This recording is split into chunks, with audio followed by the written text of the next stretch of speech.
Yes, I think we are. Cool. Hello. Welcome back to Pottergone 2024. We're here again with Mr.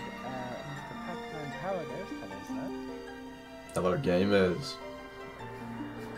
And Pacman's doing a Legend of Zelda Skyward Sword Randomizer. But before we get to that, we've had 2 donations, as you might expect, during the break. We had a $50 donation from Jero because of his pledge to donate $50 no matter who won, so thank you very much, Jero, for that. And Texan Red Wolf donating his $25 as well, and saying, here is my donation for Soaring too much, bringing us up to $670, guys. That is insane.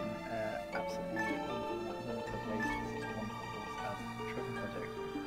Anyway, in the interest of time, given this run could go any which way, front ways, back ways, sideways, forward ways, I think Pacman, let's go on. Sounds good. Alright, so this is Skyward Sword, Legend of Zelda, in the Randomizer variant. We're playing settings that are accustomed to the recent tourney settings that happened this past few months ago. So our main objectives for Skyward Sword is to open the Gate of Time and to defeat Demise. And there'll be various dungeons and items that we'll have to collect along the way to meet that condition. For these settings, we'll require the True Master Sword, which is the final iteration of the sword. I think it's the 6th sword. Right now we have the Goddess Sword. 3 Triforce pieces and the harp. And also we'll have 2 required dungeons. In this seed we have Lanayru Mining Facility and Fire Sanctuary. Both the 2 late dungeons in the early game and the end game respectively. Some pretty long ones, so I think we'll just go straight into it with timing starting when I hit OK. In 3, 2, 1.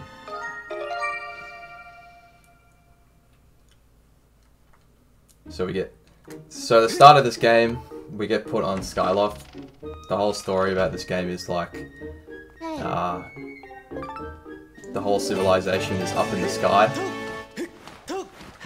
and through shenanigans related to Demise and / Ganon or whatever, the sky people go down to the surface through the course of this story.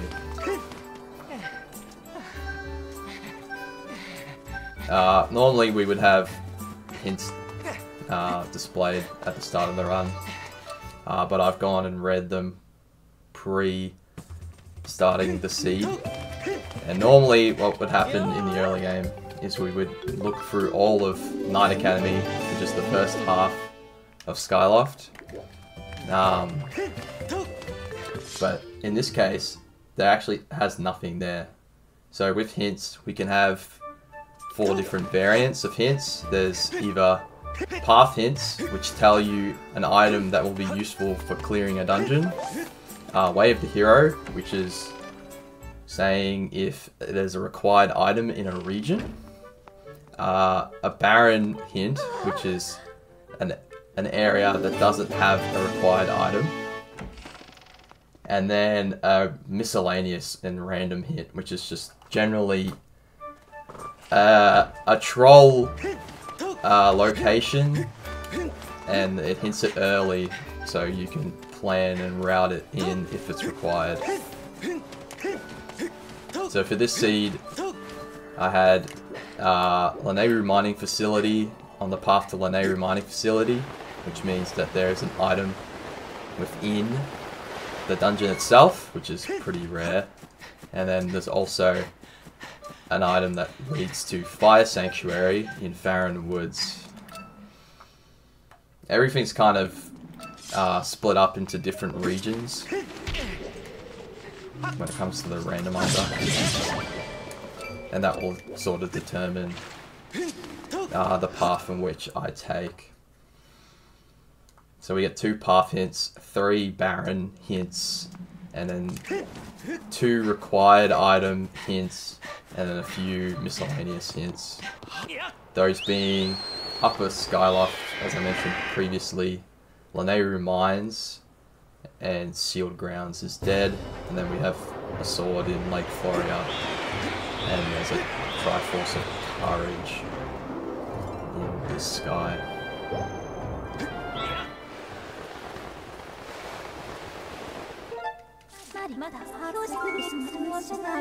So basically I would categorize all the regions in 5 main areas, grouped up in the surface regions being Alden, which is where we are at right now, Farron, Lanayru, the Sky, and then Skyloft, Sky including Funhead. And the general opener is, at least for optimal race execution, we want to follow check density, which is like clearing checks as fast as possible and a high number. So Alden tends to be the easiest to push into because there's like 15 checks available pretty much for free.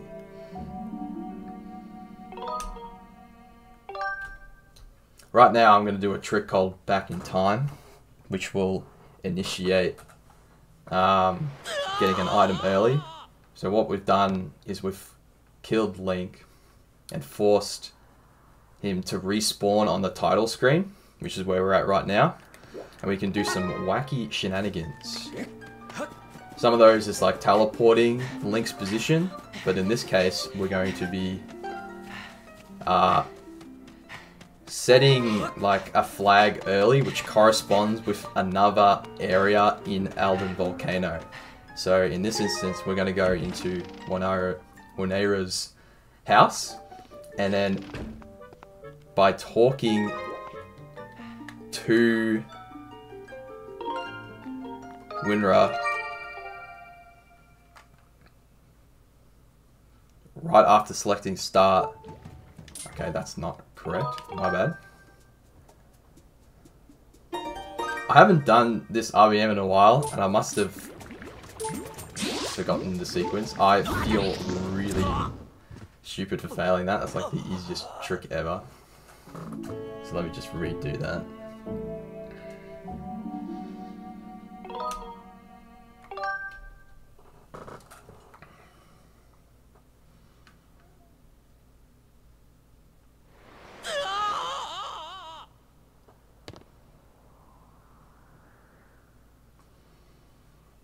It might have actually been the door. Again, I haven't done this. I think this RBM is like one of the worst RBMs to do, but I just wanted to show off the Back in Time sequence and just wacky shenanigans that come with Skyward Sword.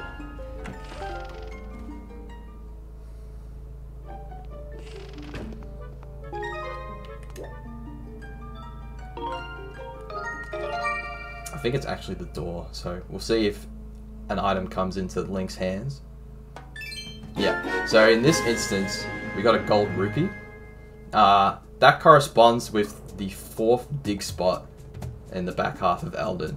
So we just magically got that item by doing random code execution. Just kind of crazy. Zelda is pretty well known for doing code execution in games like Ocarina of Time, and Skyward Sword kind of has its own variant. We got a Lanayru Caves key here. Opens up the region in Lanayru called the Sand Sea. We might visit that towards the mid-game of the Seed. So pretty much I'm just going to check all the different areas where I can. If you don't know what a randomizer is, since I probably didn't explain that very well, I didn't. Basically, what we're doing is we've set we've got set places where items can be, so like heart pieces or like key items like the sword or like just like dungeon keys. They've all been randomized into its own pool and swapped around. So it creates interesting scenarios where otherwise a pretty like not a vanilla but like linear game becomes like a real open like pick your path sort of randomizer. You might have noticed that I was also doing this thing to like point at different areas. That's called pinging. But the official term, at least in game, is called dowsing. So in the vanilla game, we use our goddess sword to like douse for different things, like objectives for like finding a dungeon or finding like recovery hearts, or even just general like quest items or like finding like an NPC, stuff like that. But we use it for searching for required items. So for example, there's a chest beyond the abominable wall here, and if it had something good in it or something deemed required for opening up an item or a check, it would ping. So that could be any of the items that are displayed in the top right box that I have on Restream.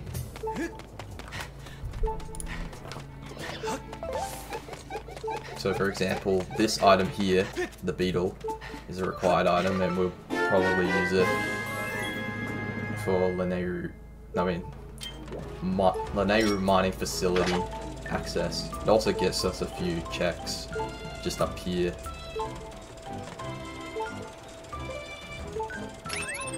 Looks a bit dead. You'll get a better visual representation of pinging in a second, since we're going to go into Magma Turf that has a few chests that are pretty much open to view. So for example here, this chest would be glowing and being like playing a sound effect if it had something good in it, but it does not. Again, nothing there.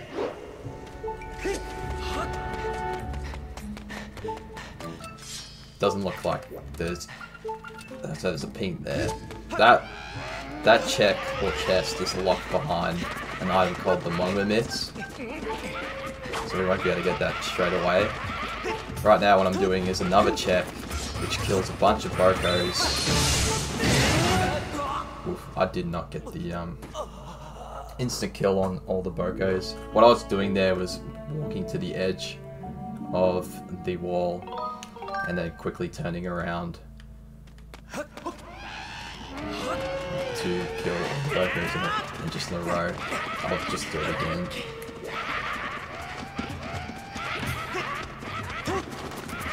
I had a angle of the Skyward Strike that wasn't straight.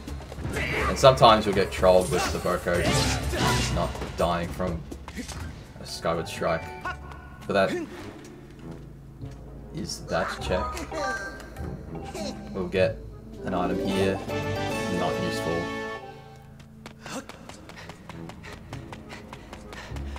And since we didn't get anything, that's pretty much all of Elden that we can do at the moment. So we'll go check somewhere else. Probably, if we're playing optimally, to pursue our path hints to get an idea of what we need to complete our dungeons. Or even just to have a look at the sky to see if we can get that Triforce piece. So that's what I'm going to be doing. I will be taking a note that in the region previously to Magma Turf and Alden, we were in Boko base. That was when we were a little Magma. There was 2 pings, so that means that there's likely 2 good items in Boko base that we might have to track back to.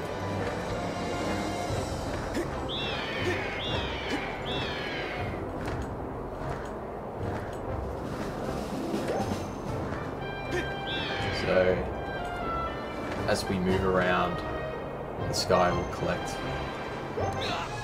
just the various checks that are associated with the sky. So there's a few checks in the sky. I think there's 6 in these settings. One that just pinged was a like a sort of a bombable rock, but not really. So there's our Triforce piece. It's in the chandelier. You might have noted in vanilla game that item is like a heart piece. You might notice that if you're at least knowledgeable of Skyward Sword, that some like rupees are randomized and some aren't. Nah, it's a bit of an unfortunate issue with the number of flags that we can set, like per, how do I put this? So like, there's only enough flags for like a certain amount of checks. So like, if we were to randomize every single rupee, we'd run out really quickly. So it ends up being like key rupees that the developers think are good to have randomized. If HD randomizer, Skyward Sword HD ever gets a rando, I imagine that won't be a limitation. Also, what's up, Space Rock and fellow Skyward Sword rando people? I see you in the chat. It's more of the memory issues that can create the new flags just fine. As far as I know, I don't know. The dev stuff's a bit beyond me. So here I'm just grabbing mushroom spores to initiate a sky quest. Wow!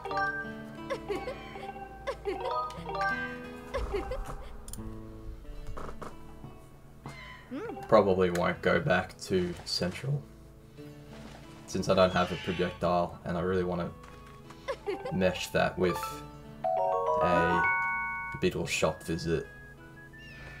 So we're probably just going to go into Farron.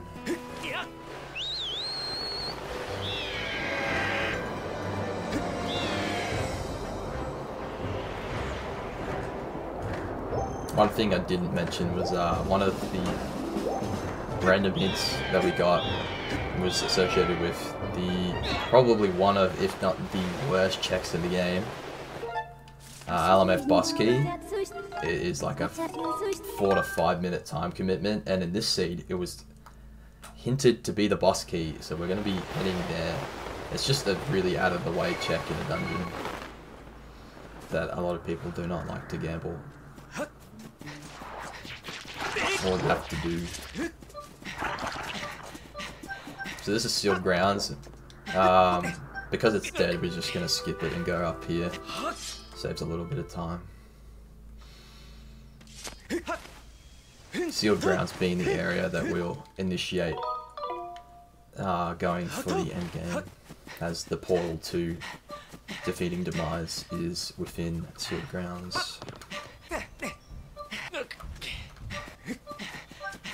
But at the moment, other than a bottle and Cave's key, we don't really have anything to pursue logic-wise. We're gonna ping. That should be the second bombable rock in Farron Woods.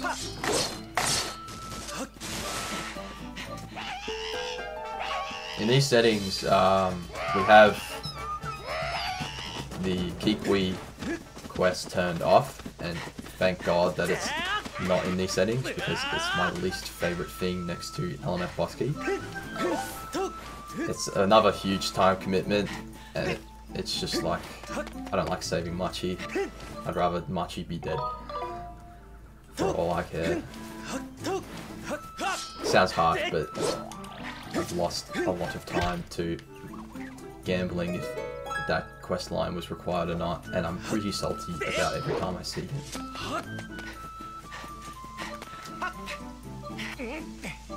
Looks like we got Hook Beetle coming up here as well.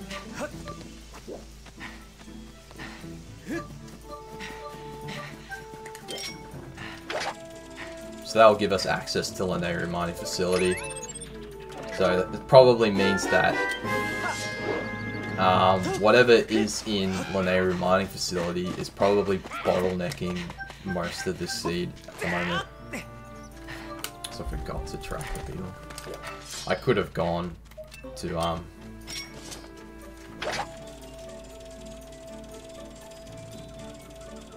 could have gone to Beetle's shop in that instance. We got the bellows. That's probably the path, because that is like the main required item to beat Lanayru Mining Facility. Logically, anyway. There's ways around not using the bellows, using bellows-less tricks related to RBM sequences.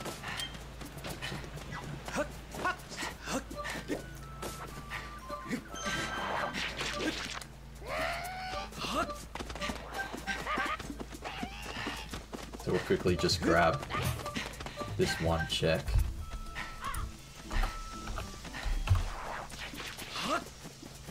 In the deep woods, and then probably head back to Central just to quickly grab 7 checks really quickly, and then we'll probably pursue our first dungeon being Element. There's an argument to be made that I could go to Lake Floria earlier and get 2 checks. But I'm not going to do that until a bit later. Alright, we're out. One of the cool features of this game too is we can warp back to Link's starting position. It's mostly used for random start location if there for some reason was a way that you got yourself soft locked and you needed to reset your position.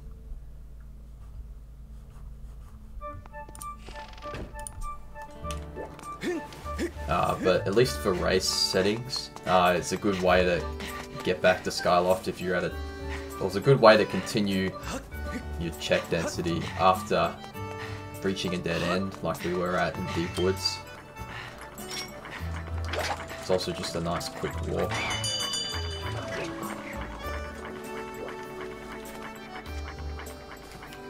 So since we are at our max wallet capacity at the moment, I really want to pursue money-based items, because you never know when you're going to get more money, so you kind of want to spend it when you can, and we can get a bit trolled here and have to spend over 600 rupees.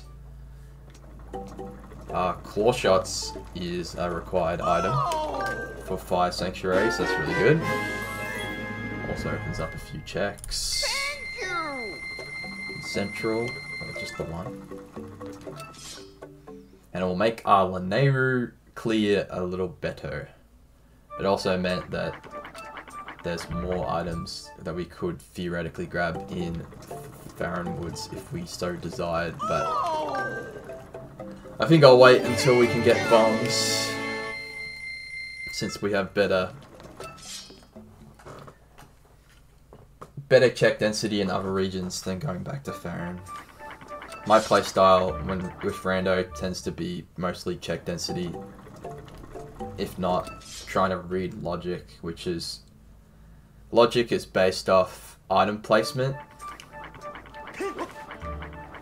I'm probably the worst person to explain how logic works for Rando, but from my understanding, every item is required for a seed to generate.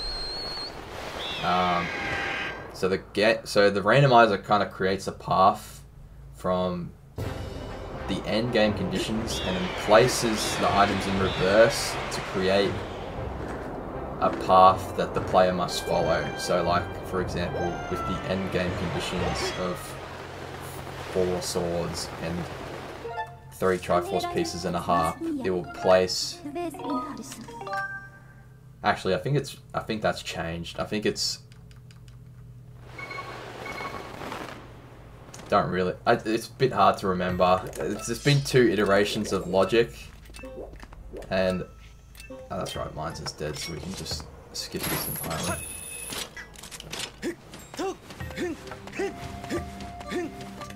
The short explanation of it is there's different spheres of items. So like if an item requires nothing to get, that's sphere 0, and then once you need an item, that goes up another sphere. But if you found multiple items in like sphere 0, it wouldn't mean that like it wouldn't mean that like it would progress more than one. It would just mean that if you found like, for example, claw shots and bombs, whatever locks behind those 2 items are in the same sphere. And kind of what reading logic means is you're trying to figure out which items that are placed in the earlier spheres and then pursue those items and what it's locking to try and advance forward in the expected path.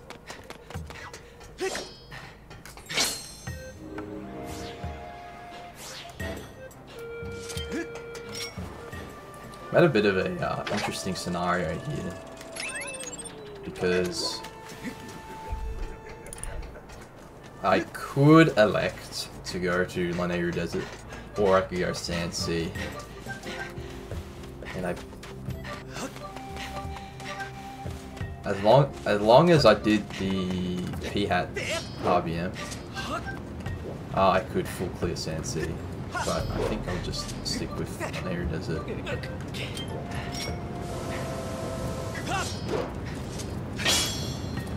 I also realised that I've forgotten. Oh, I don't dig a miss. What am I doing?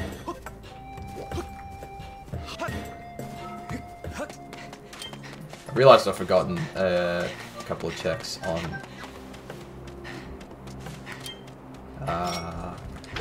Central Skyloft, so I'll probably just go grab those real quick. I would have grabbed them, but I think I got too sidetracked in trying to explain the logic.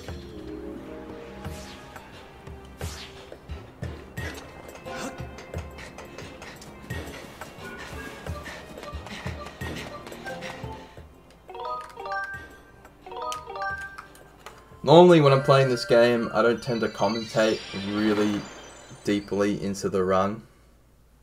So I can basically just focus on logic reading and optimal execution.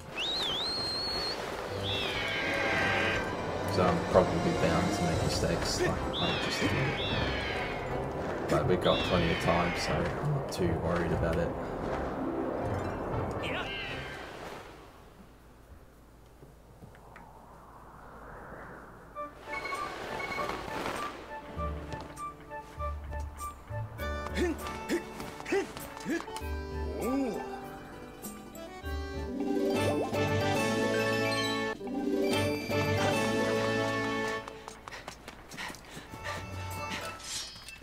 So we'll quickly finish up Central Skyloft, and then we won't have to come back here like ever again, so that means we'll have full cleared at least one of the key main regions besides, no, it is full, besides Betrow, which is locked behind Gratitude Crystals, which is like this game's main side quest. Which is like if you do small savers for those in Skyloft, they'll give you Gratitude Crystals, which help save a bat-like demon from his curse. The rest of Central is dead, so we didn't necessarily have to come back here, but I'd rather be safe than sorry than gambling when I should have already grabbed those items.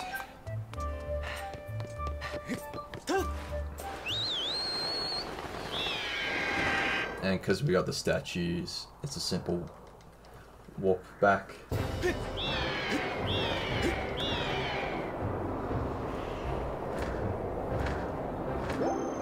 So this would be the first instance that we use a statue. A statue is basically like a walk point. So I grab one in Lanayru Gorge. So it means we don't have to track through mines again if we wanted to come this way.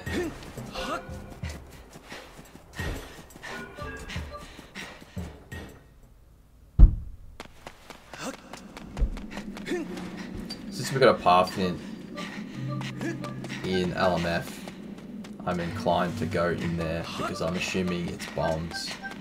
I'm reading logic there because we've already got every other item that's required for Lanayru mining facility, and I kind of need bombs to clear other aspects of the seed. So I want to pursue that as quick as possible.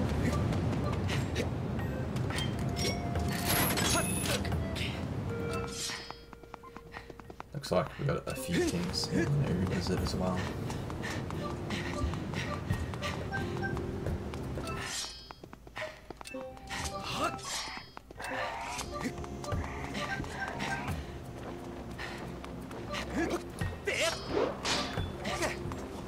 This is probably one of the biggest regions, but it has probably like one of the biggest variants when it comes to check density.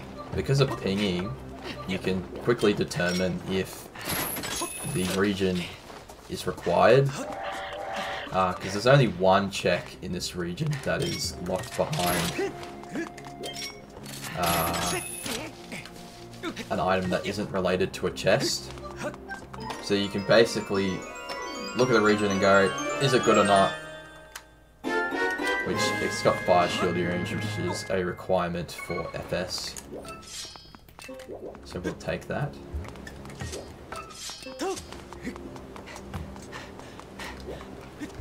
Because we don't have bombs, I'm just going to quickly grab these two checks here, and then we'll grab the rest of the checks after completing LMF.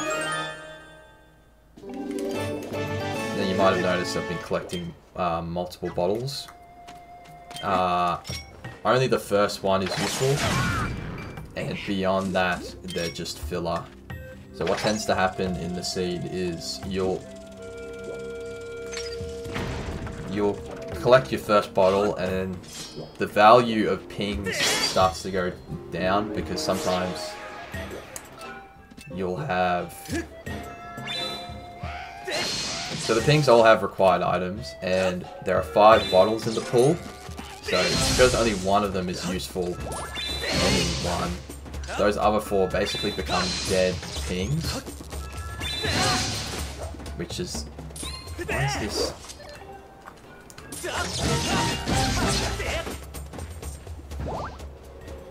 I'm used to having bombs or a bow to kill those bokos.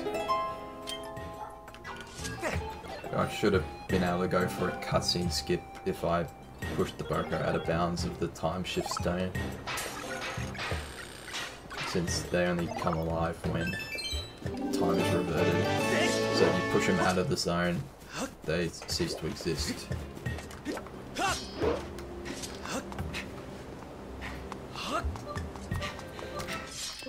And it doesn't look like there's anything else. There are 2 other smaller parts of Lanayru Desert, which is the nodes. But again, I'm not going to check those just yet, because we pretty much have a good indication that bomb bag is in LMF, or an item that leads to bomb bag. So I'm going to put those off.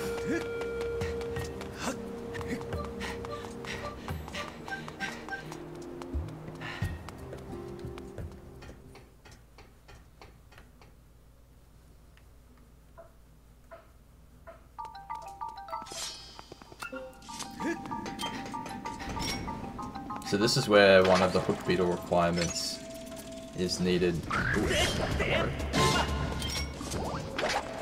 We need the hook beetle to open this little platform so we can go across the sand and climb up to that switch. It's also a small trick that you can do, is like brake sliding.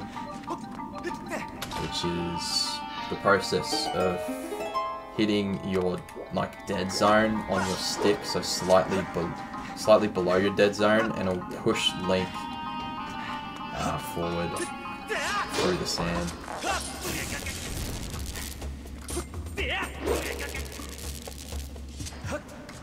My consistency with that at the moment has been pretty garbage, so probably not going to attempt it too much other than a first try if required. There's a lot of areas that if we didn't have the items we could skip them, so like that's a small key. Interesting. That's required for the east side of Lanayru mining facility.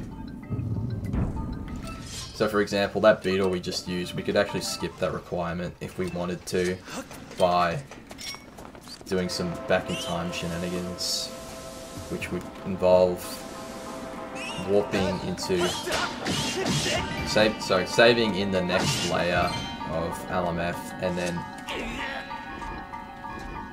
deloading the room and moving across a fine wire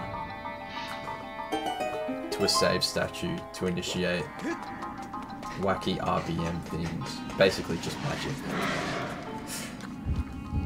Imagine bit magic being magic. Like, that's crazy. So there was 2 pings in this area, so there's one break slide here that would save a lot of time, so it's just getting across this gap. I'll have a go at it, but not getting the right ear set yet. I'm not used to my nunchuck because all the movement is based off your nunchuck, which is known to be inconsistent with hardware. So like my optimal angle for initiating the brake slide is going to be different to everyone, and for some reason it also wears down over time, so it's not consistent. I think that's just due to wear and tear or whatever.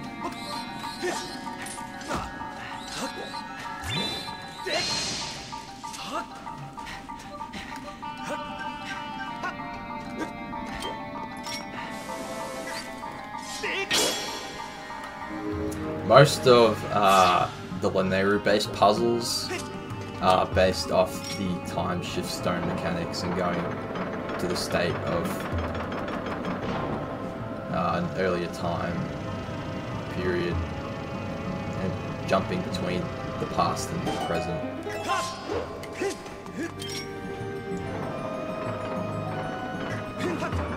So there we were able to, by going to the past, we were able to push the little platforms. So we got another required item being the sword, which is nice.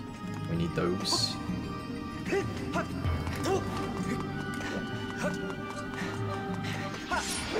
And Bellows being the key item in this dungeon to really progress. For those time shift related puzzles in LMF.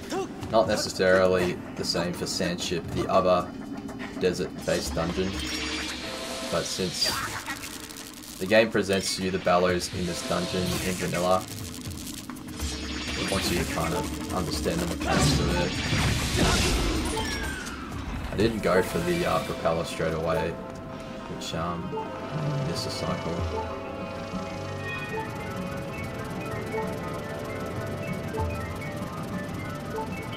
Just worrying that other guy, there's a little enemy that flies around in the sky that sends out little droids, and they were about to attack me, or at least I was about to get shot with a missile, but luckily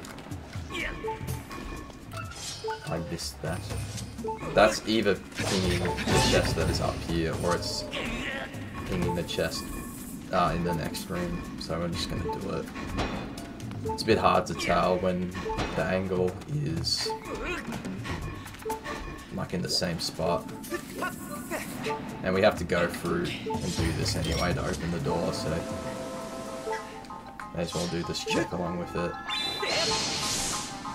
I'm used to more of a route of skipping the west side, which is this area, and electing to like bit walk to skip this part of the dungeon. But since it seems that both of the west side pings were required, I'm basically forced to do this area. And it was good that we did, because we got a sword out of it. One of the required items for endgame.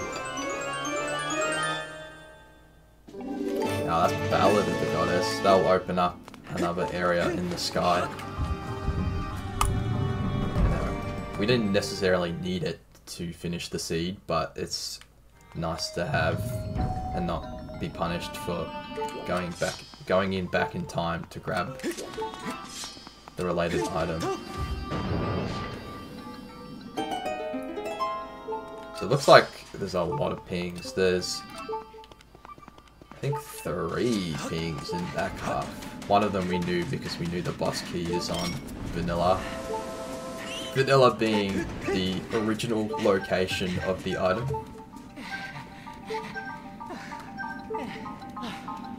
Might wanna... I'm pretty sure there was a ping in east part as well, so I should probably go back for that. Thank you for the good luck portal.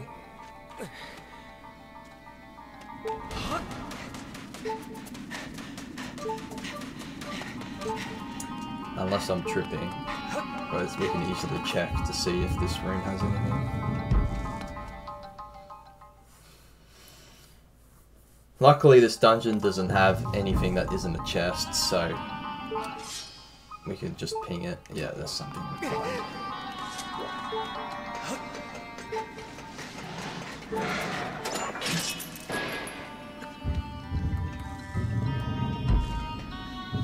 So we'll quickly grab this.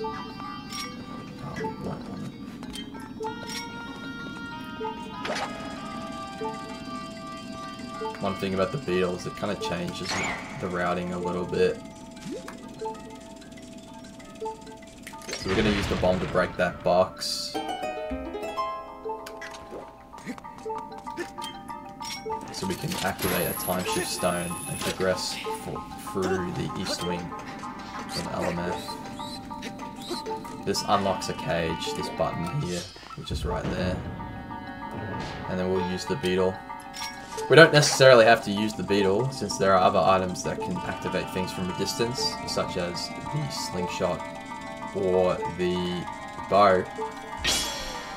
But in this case, we got the beetle, so we're just going to have to use it, since it's our only way of accessing things from a distance.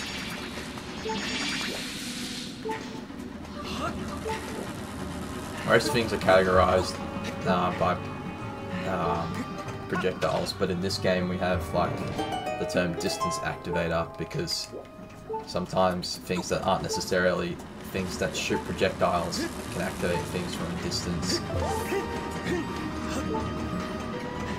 So the term distance activator was conned instead of projectile based items, which is kind of wacky. So here's the required item in the east, and that's water scale, which will give us items back in Farron. What I could have done is I could have saved at the statue, and if you save at a statue in a dungeon, what that does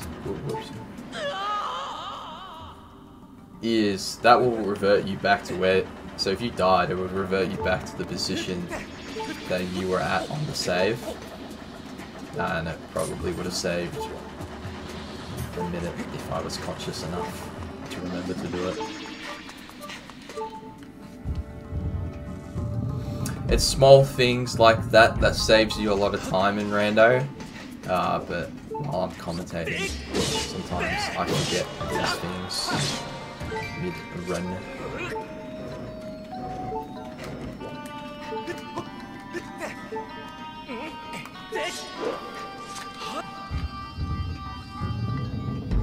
So now we can just fully focus on dungeon clearing.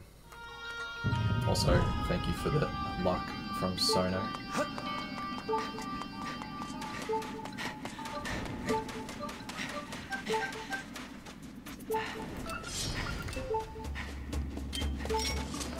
Bro, I'm stuck on the sand. That's a new one. I had the muscle memory there of pushing the sand away, but I've already done it. Did I can't even remember if I grabbed this chest. Ah, we're good. I walked all the way here and it was like, nah fam.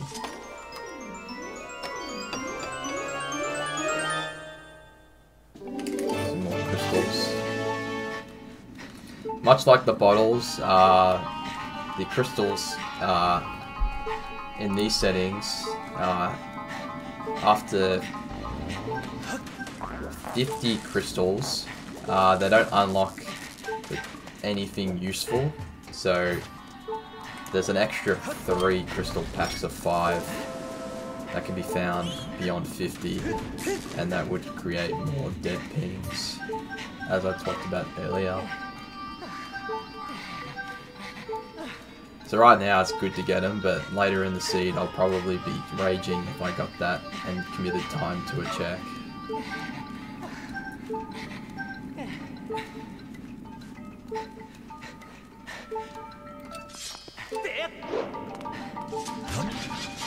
So I do this puzzle a bit differently. I backflip here over the spikes instead of going the intended way. I didn't have to reveal that chest since it's, we know it's dead. There's a button in here that will open the door so you can progress. You're supposed to go your way through the spiked maze, but since I've raced this game over 100 times, I know where to go.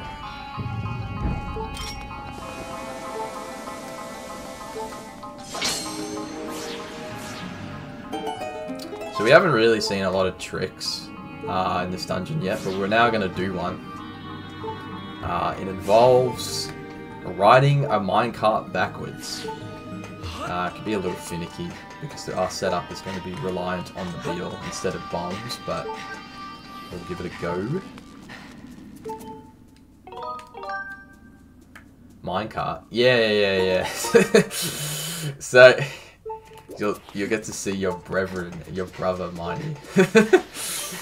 It's right here. He's coming.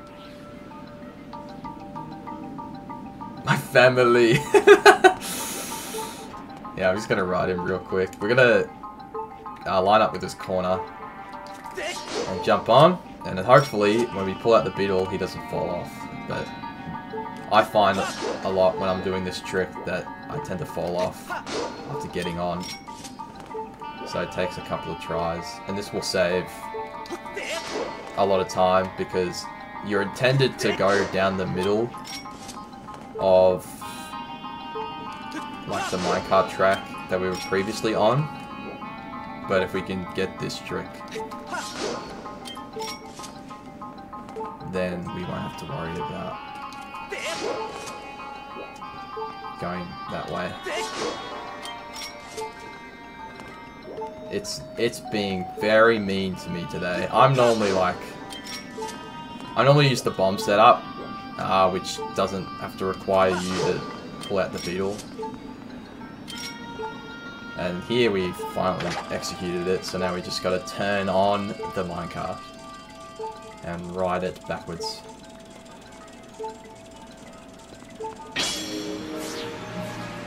Gotta be careful not to fall off here, otherwise I'll have to do the trick again. And I tend to keep the beetle in this formation, otherwise sometimes when I let go of the beetle, he tends to slip off, so let's not do that. This is a pretty required trick for Skyward Sword Rando runners, at least racers in the metagame, because it gives you access to checks quicker. You kind of want to save, like, I think it's like 3 minutes of time, so...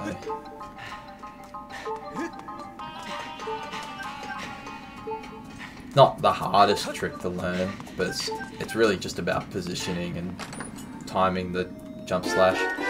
2 swords in LMF. Interesting. So it seems that LMF is fruitful. So I predicted there was going to be bombs, but that actually did not happen. So we actually cannot get the boss key. So I'm going to have to leave the dungeon early. It seems that there must be an item from LMF that is blocking the progression to getting the boss key. And it's likely that it is Thunderhead access, because we received an item. The Ballad of Goddess, which unlocks 5 checks in Thunderhead. One of them is out of logic, and because of the 2 swords we just got, I'm guessing it's on the final reward for the Goddess statue. If I'm reading logic correctly. Since we got nothing else other than a bottle, but we got bottles in earlier spheres, so that is not the required item. There's also scale, so if it's not here, you can always go and quickly check the remainder of Farron Woods. Quickly, we're going to do this puzzle here. Nah, it's just a push puzzle. Push block puzzle. You just got to align these little pillars, these smaller pillars, in a way that they all line up together in a straight line. And doing the puzzle in this format solves it as quick as possible. There used to be a trick to skip a small cutscene after pushing the block, but they ended up removing it, which is kind of annoying, because I used to do it all the time and get small time save. So this is the Goddess statue, and I'm guessing it's here. Bomb bag.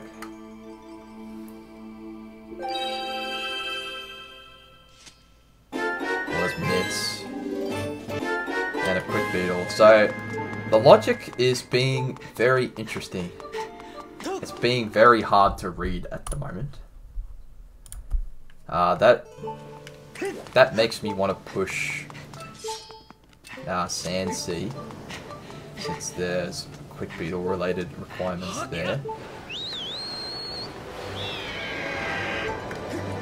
And the Mitts also puts the gorge check that I accidentally did early.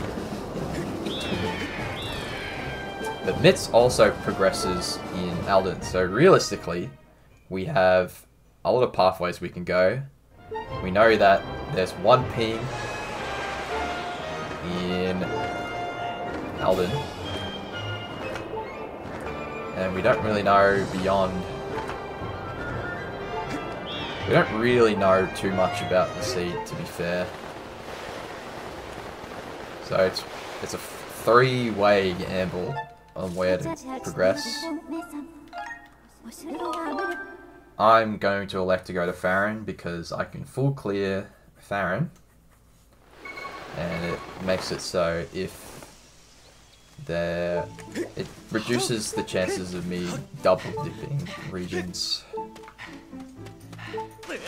That's generally my mindset when picking multiple options, is how can I make my full clear better? And in this instance, for clearing both Farron Woods and Lake Floria. Well, I can't full clear, I'm missing the 1 check, but it's pretty easily accessible at least. Whereas in Alden, I'm missing all of Boko Base and Volcano Summit. Oh, I guess I can go to Volcano Summit.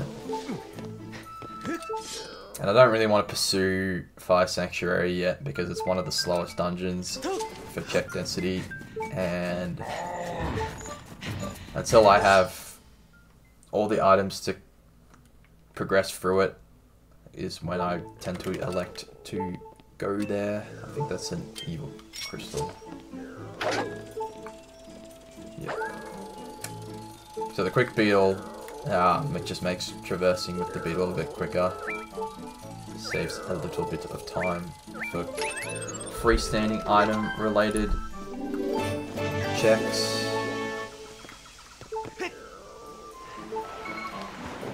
I did get hinted the second bombable rock, which is just here. We also have white sword, so if we wanted to, there's a feature in dowsing where we could check different things. So like for rupees, for example, we could ping rupees. There's a rupee over there somewhere. We can ping for like treasures and gratitude crystals and other things. Which, if you don't have the means of collecting those freestanding items at a specific time, that dowsing feature is pretty powerful. However, because we have Beetle, that's kind of negated. We can just grab the items anyway.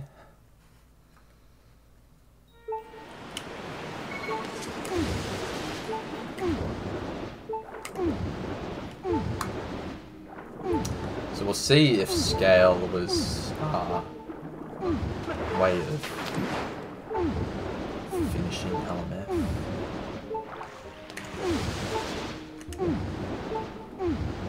Whenever I have to go back to Lanayru will probably determine when I clear that dungeon requirement. Since I'm not in a rush to go grab that boss key and finish a dungeon anytime soon. So this room, we have to bonk these frogs to blow up these rocks to reveal some rupee checks, but they're being a bit of a troll. So there's our hinted. Oh, that's not so there's a hinted sword here, but there was also just a random Triforce chilling. So that's bogus. We got more than what we bargained for in here. Evil crystal, and there's 2 more items in this part. There's our hinted sword. So we're only 1 sword, the harp, and a Triforce from basically go mode. Since there are ways that we can skip our dungeon related items. Nah, we'll have to get bomb bag as well, because there's no way around the bomb bag requirement for this seed. So we're probably approaching around the mid game now. We've got a few items that we're searching for that are unknown. And I checked a fair chunk of the seed.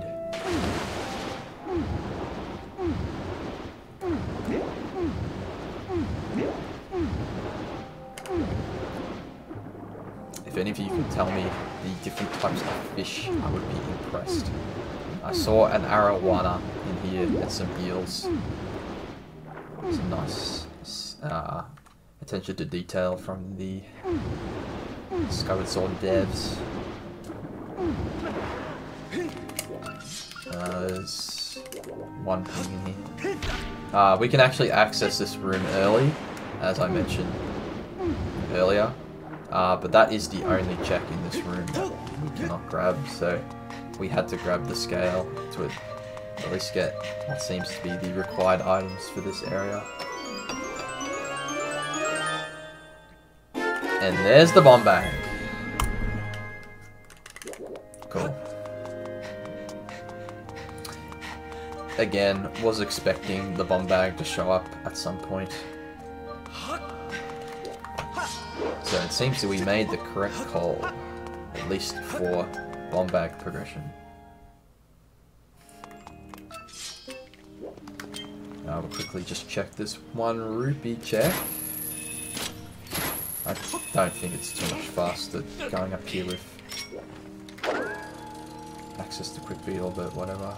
That's a medal, so that's not required. So because of the bomb bag, we can now full clear this region, so I'm just going to quickly backtrack to the center of Farron and grab that bummable rock ping. I'll have to re-initiate this Machi saving cutscene, since every time you reload this area, you have to sit through it again.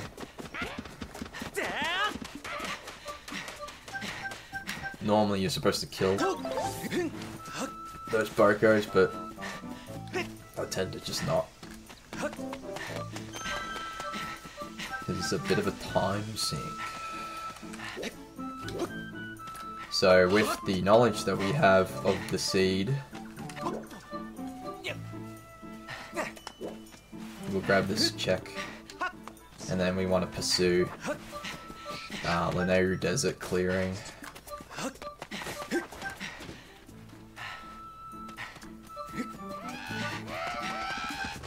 We're really looking for the second myth before I really want to commit to going back to Alden. Now since it's locking, I think 8 checks. Maybe 9.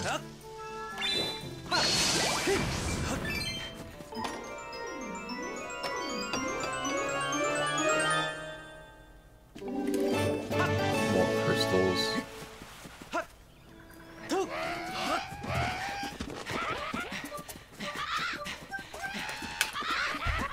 So we just need 10 more crystals to full clear Petro, so we're just gonna keep putting that off. I like to put off Petro until I get 50 crystals, because gambling Petro trips is a bit of a time sink. And I'd much prefer to full clear out Petro than to gamble dipping it multiple times. You can also collect loose crystals instead of grabbing 5 packs. So if we really wanted to, we could grab 10 loose crystals that are scattered around Skyloft at night. Just small pockets of gratitude, just randomly scattered.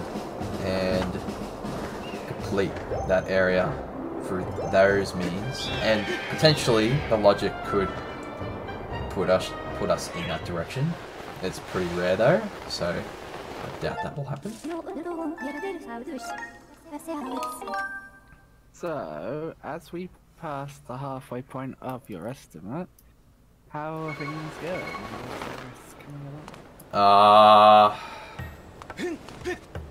going? Bit unknown at the moment. Because I got probably the 2 slowest dungeons, I might hit estimate, so.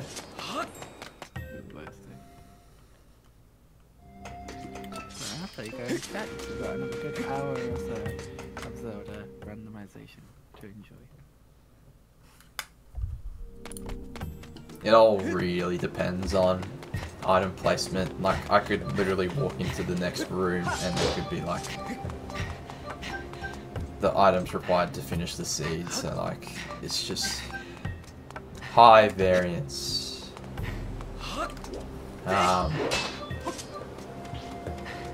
At least in the racing scene, that's what we call a casino, because you're basically pulling the lever and hoping and praying that you get the outcome you want. And that tends to be probably the biggest frustration point when it comes to racing this game. And over the years I've played this, I've been playing it for I think nearly 3 years.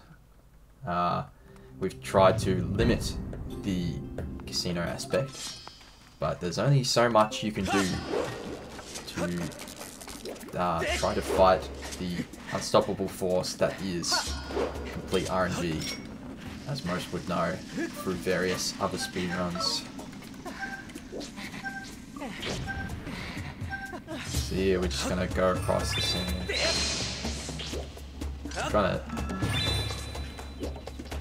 I really want to bait this guy because I can't. My brake slides have just not been good today. And if I killed him, well, game ended him on that platform, it wouldn't have progressed through the sand. RNG. This is why we do not have a speedrun board for Skyward Sword Rando. To be fair though, there's nothing stopping anyone from doing it. But I imagine it would be a lot like Minecraft and all about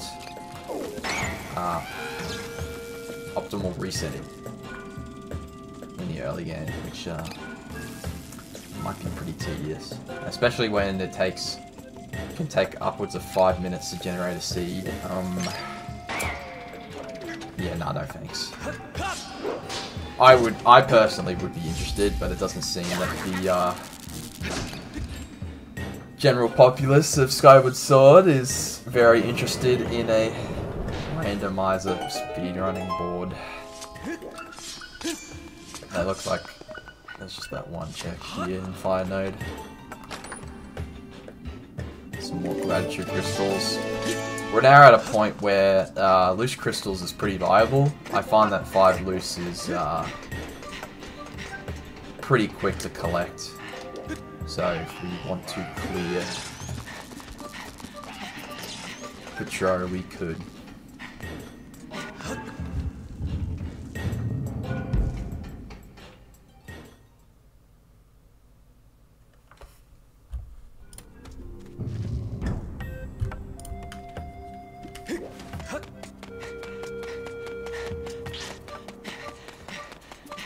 We only recently added HP2 bingo to the boards by the same issue. RNG resets are a thing in random seeds. Still RNG based runs have their charm, unique experience every time, forces adaptability. Yeah, like Rando has that skill where you've got to be like always on your toes and like always thinking of the next outcome, or like if I get this goal here, or like if my opponent gets this in a blackout or something, like how do I adapt and route my seed? Like, don't know.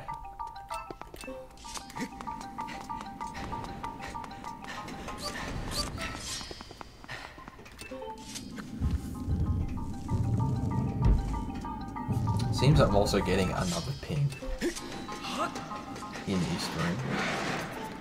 So I guess I'll just go back and do that, apparently. I did not see that. What would have happened there was the first chest would have pinged, and then I wouldn't have re-pinged it. So it's kind of a blessing that I came back here. Oh, that's sand. I don't normally come back here. Not used to. Oh, I need to open the door. Whoopsies. I'm used to just clearing it once and then not having to worry about it. One of the biggest issues that comes with pinging is mispinging. Because of how chests are positioned, sometimes you get to recheck an area. You'll find that you've missed out on a chest because it prioritizes the chest that is closest to you and doesn't necessarily show all the chests unless the path closest is to another chest, if that makes sense. Basically the least path of resistance will display the chest that is required.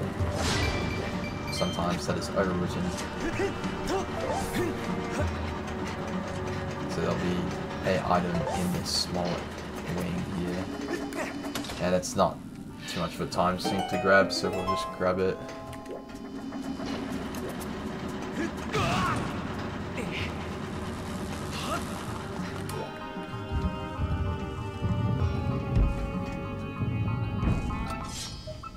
So it appears to be that second one there.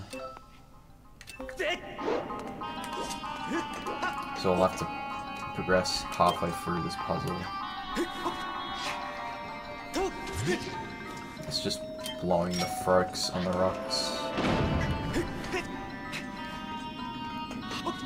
or hitting them with something, with a distance activator.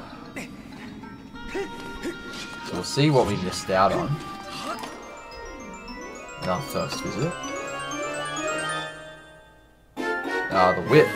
That doesn't really do much for us in this seed. It opens up Sandsea, and we were going to have to do that later anyway, so it's good that we got it and we didn't miss out, but we don't need it, so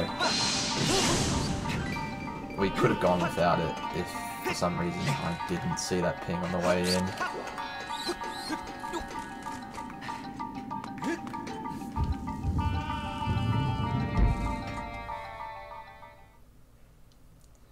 So we'll just grab that vanilla boss key, and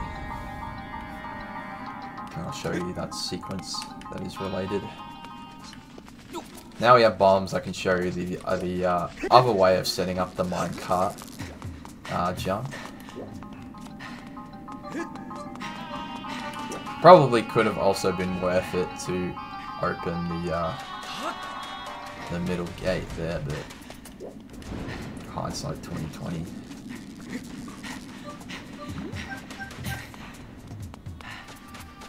Kind of gambled on the fact that bomb bag was going to be in this dungeon, and that did not pay off. I was too confident in my logic reading. I was technically correct in reading the logic, but what does nothing stopping an item leading to the bombs being in LMF, which is the case that happened here.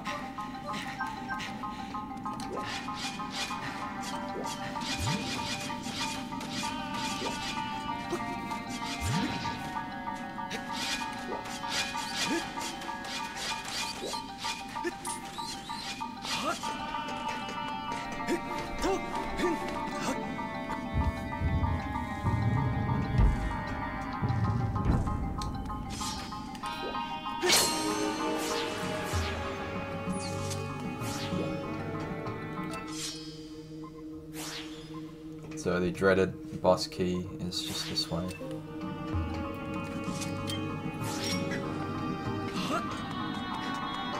We got a few tries at this variant of the minecart ride. I find this one to be easier because all you really need to know is the position of the bomb placement, and then you just gotta get a jump slash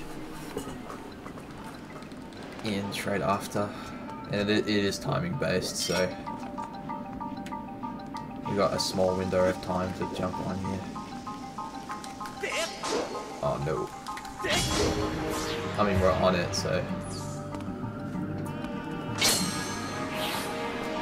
I got on it, but I got pushed off, so I have to do it again. That was the right bomb position, I just didn't jump on the cart in time.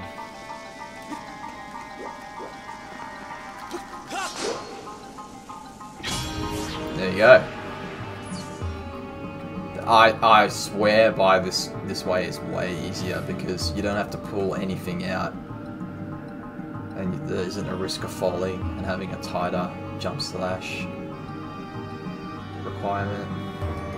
Like here, if I pulled out the beetle, for example, I'm not going to do it just yet, but I would probably fall. So that's where I find that this variant of the trick is a lot easier. It's also, I guess I did it right. Whatever. I had the best of both worlds. Whatever. That's funny. It's also interesting to see how you can do the same trick in multiple ways based off your item set. Kind of a big thing in this randomizer. You're not necessarily locked by one way of doing things.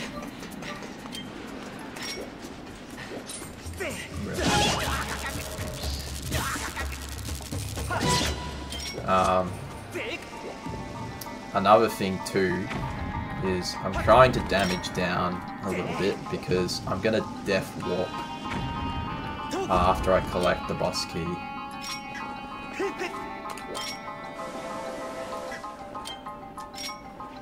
Could have probably just used the claw shots there to hit that. I wanted to use a distance activator to hit that instead of going on the platform.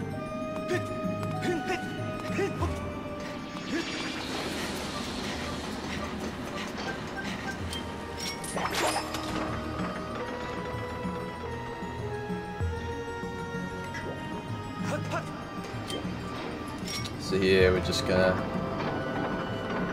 use these propeller-based platforms to get across to the end of this northern wing. And then what we're supposed to do, before going on this is use the bombs to open up those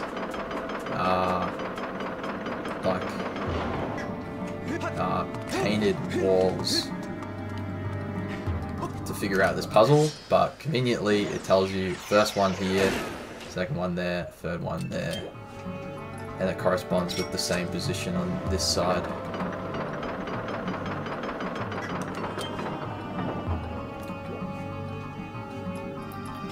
I just realized too that I forgot to grab some extra bombs.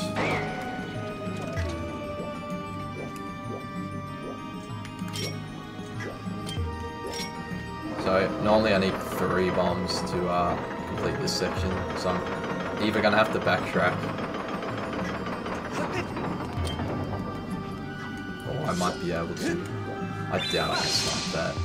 Yeah, I didn't think so. That's fine. There's a bomb refill just over there, and that's why I was looking to grab that. I think there could be one here too. Yeah, there is. Alright, we're good. There's 2.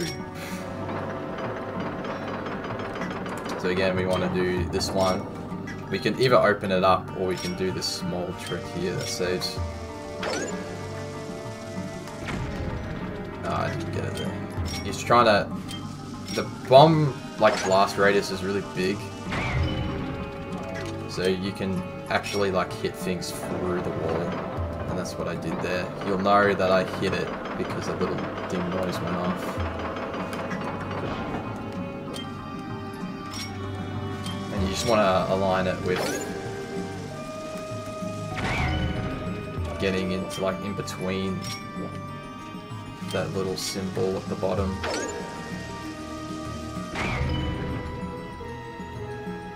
Saves on bombs.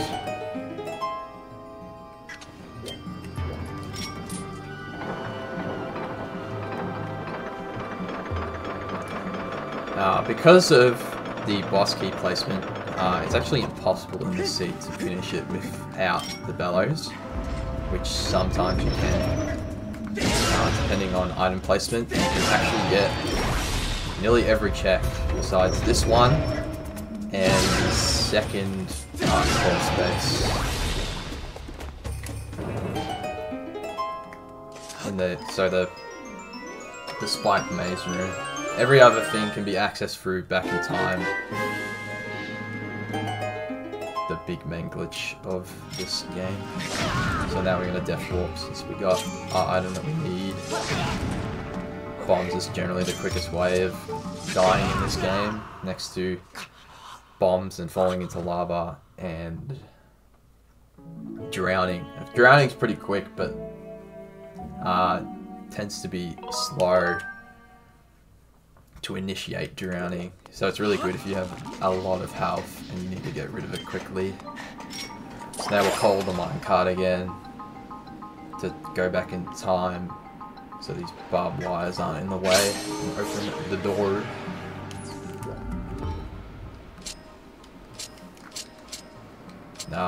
Another thing we have on is randomized key position placements. So all the dungeons have like these small puzzles that you have to do with key orientation, and for some reason I just cannot.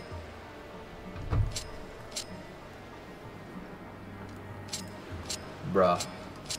There it is. Normally, it's set to the same position every time. But the randomizer made it so we can change the position.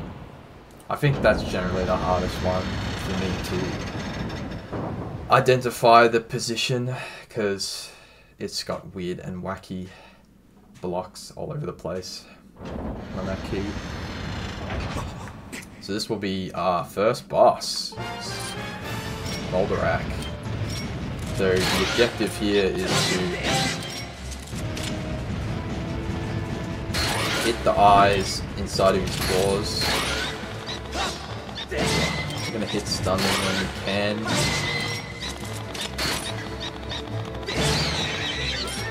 And we're gonna push the Moldarak to the back of the wall so we can get a faster phase 2.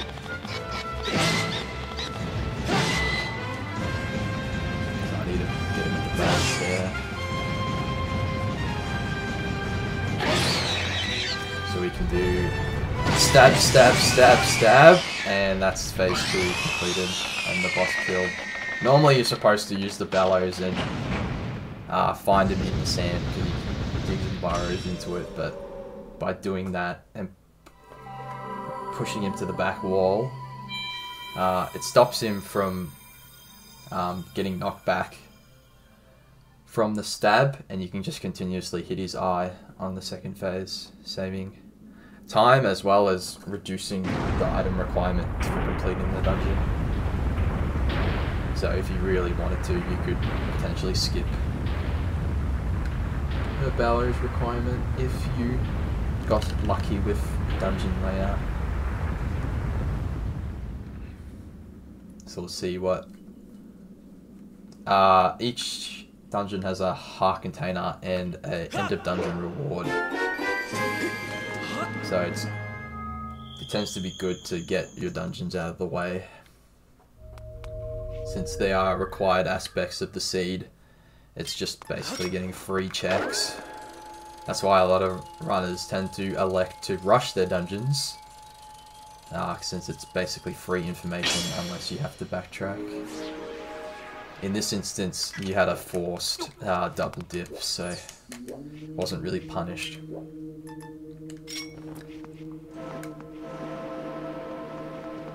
I'm gonna boost the minecart speed. It doesn't actually boost the minecart speed. Give these guys some high fives. Mess around. There's not much to do on the minecart. Sometimes, if you have the harp, you can play the harp on the minecart ride. That's pretty poggeroos. And we got slingshot, probably the most useless item in the progression pool, since it doesn't open up anything for us, unfortunately. So with one dungeon down, we only have one to go.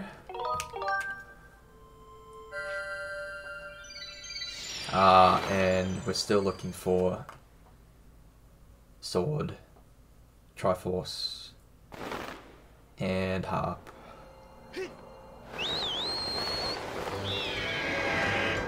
We could potentially rush Fire Sanctuary, but one of the key items for that is the second iteration of the mitts. It's used to maneuver around the dungeon. We can skip it, but it will require back in time instances that are very slow, so I don't really want to do that if I can avoid it. So here I'll just do cleanup in Gorge and then pursue Sandsea, since the check density there is pretty good. Once I get bottlenecked, if I get bottlenecked in Sandsea, I'll walk back and probably full clear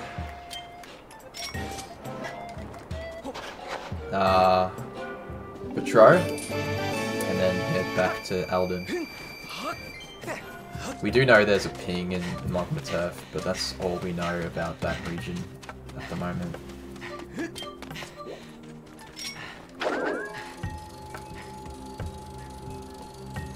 probably would have been worth it. I got a hinted bow on first Abominable Rock in Farron. Did not grab that. I could have grabbed that on our Farron trip, but decided not to since I did not need it.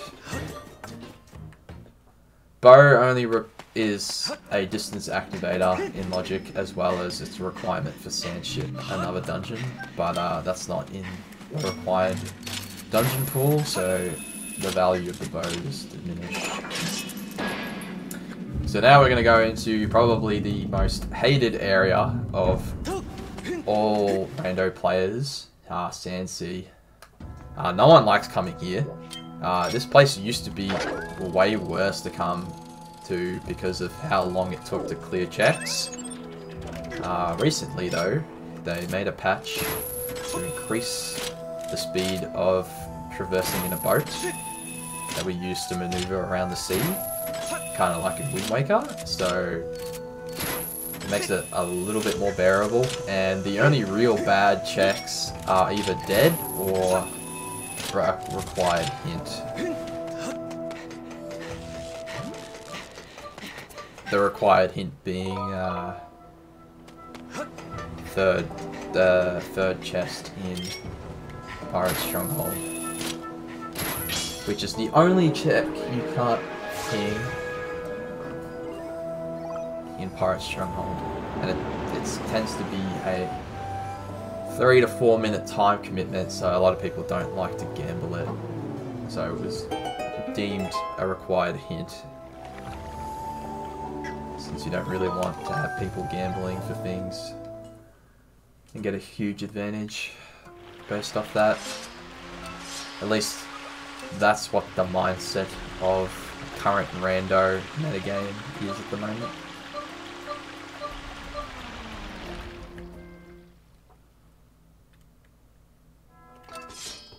So it looks like there's one ping in Pirate Stronghold, so we'll go collect that.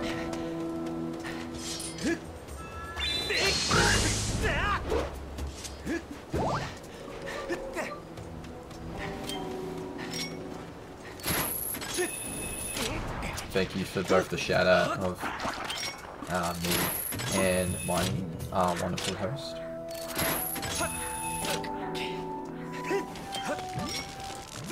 Enabling.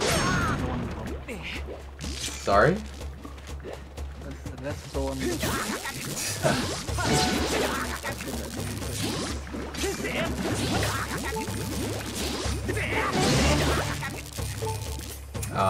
That cave is like probably one of the worst places to traverse, because if you don't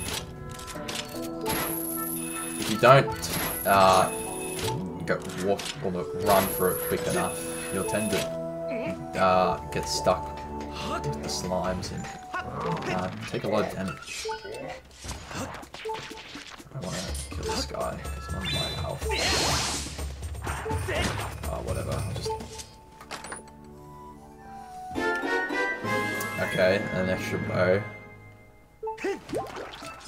So we know that I was concerned if there was another ping here, because there's a chest on top of another pillar that's by some cactuses, and it's hard to distinguish if there's both that chest we just grabbed pinging and the cactus chest pinging, but in this instance it was just the first one. So we didn't actually need the whip, which is funny. So now we'll traverse to... No, so this is Pirate Stronghold. We were just at Skipper's Retreat. I get the two confused sometimes.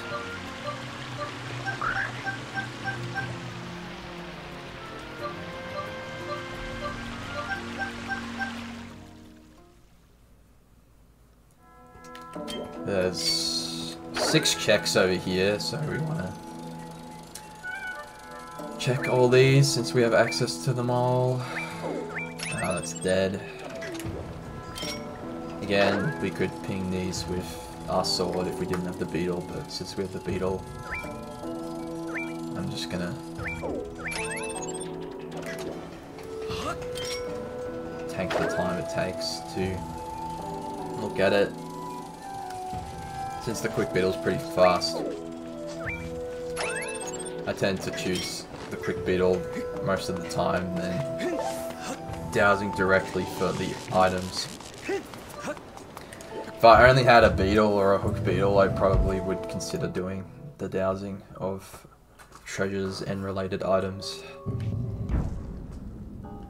Alright, let's see what's here. We got a ping. A singular ping. So there's 3 checks in this area. There is another one, but it's turned off in these settings. It's to do with Skyward Sword's goddess cubes, which are like all scattered around the various regions.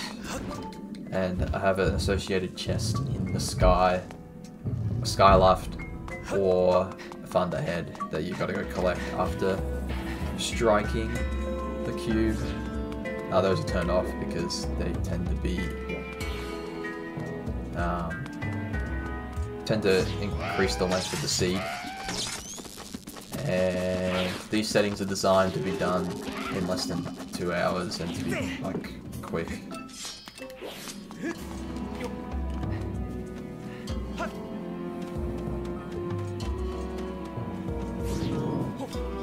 So here we're just using this small bowl to present ourselves with the present. I mean, sorry, the past. To traverse this cave.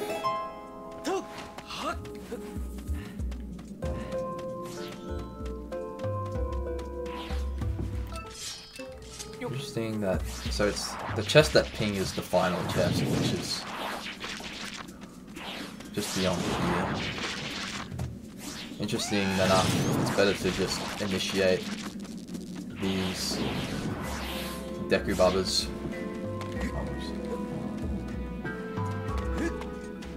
and then just walk by them instead of killing them, since it saves a bit of time and you don't actually have to kill them. It's sometimes scary when you're at low health, but I've traversed this area so many times, I know that I'm not going to take damage from those Deku Bubbas. And after going through this door, we come across the last chest, which is the pingy chest. We'll see if Sansi was a debate or not. It had 5 crystals. I would say that Sansi was a bit of debate because we could have just got 5 loose anyway. But because of that, 5 crystals we'll be able to now full clear Skyloft and then chain that into Alden. So we pretty much cleared all of the seed except I'd say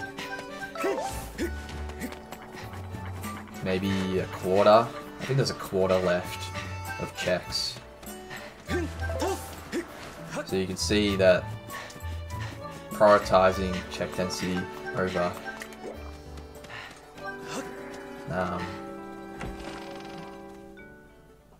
how do I put this? Prioritizing efficient clears tends to be better than doing small trips everywhere.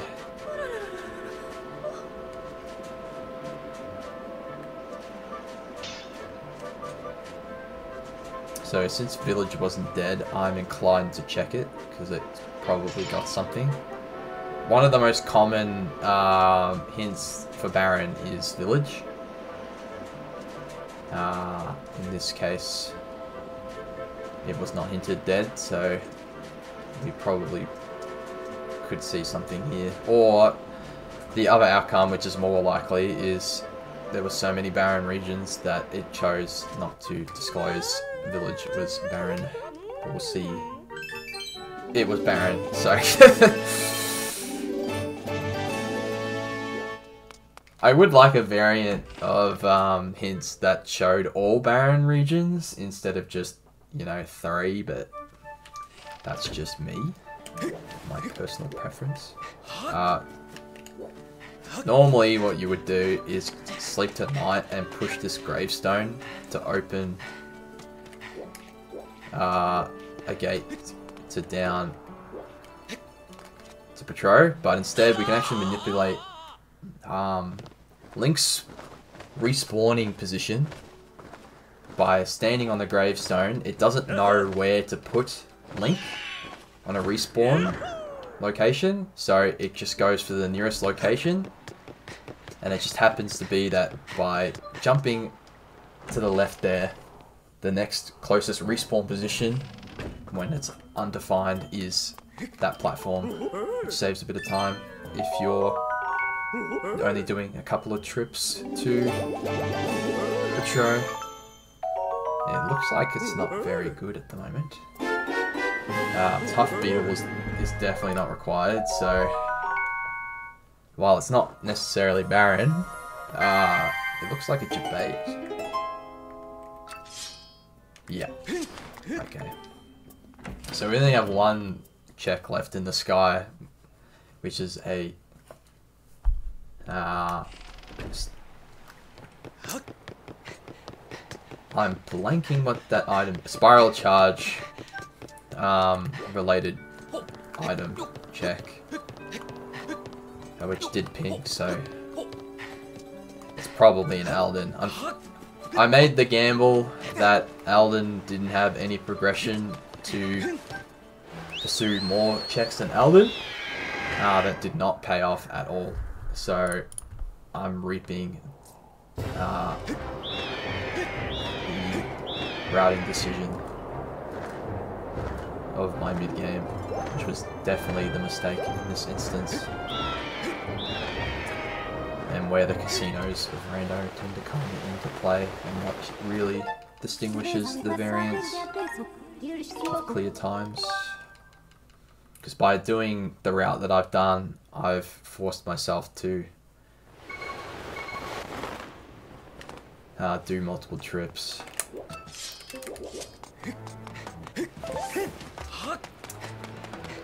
So I'll quickly check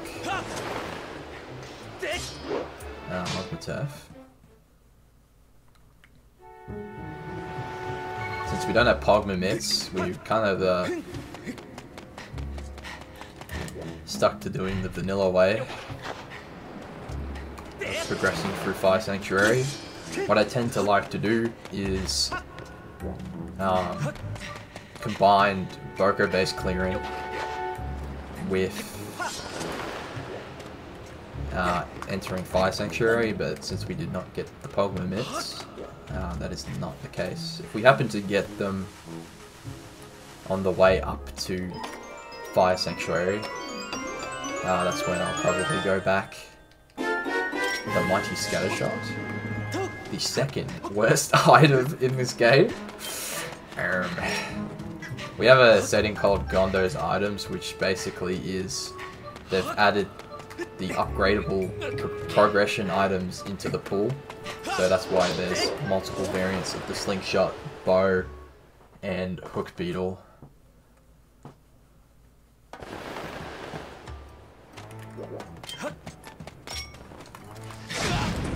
Another big meme for this Skyward Sword Rando community is a little trick called Circles. I did not get it. It's where Link runs around in a circle in this cutscene. It involves you rolling into a certain area to trigger Link moving in a circle. Did not get to it. And you only get one chance at it. It doesn't save any time, it's just swag points. I'm also just filling up my bombs in preparation for things that I have to do in the deeper parts of Elden.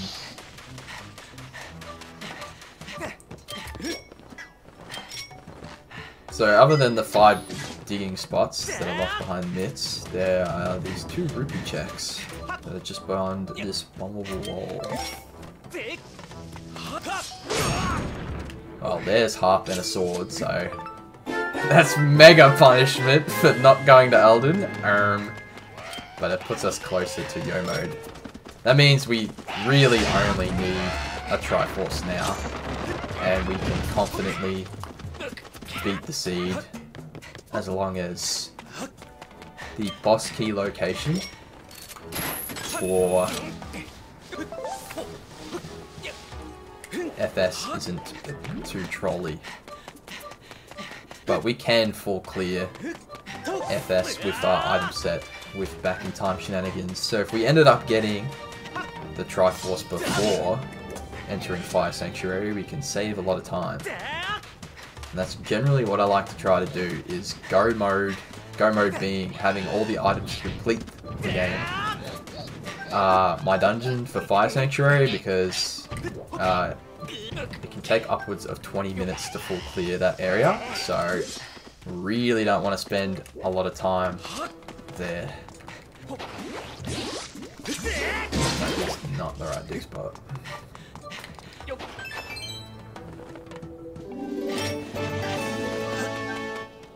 So we'll be checking all these dig spots, and then we'll pretty much just go to Volcano Summit, and then see what's locked behind those checks. Otherwise, the worst case scenario is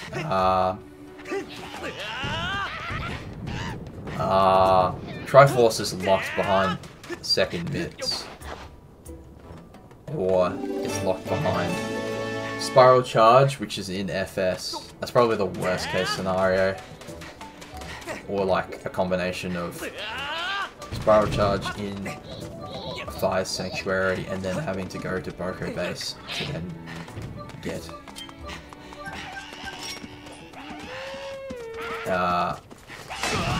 no, getting longer mitts and having to get Spiral Charge to get the one check in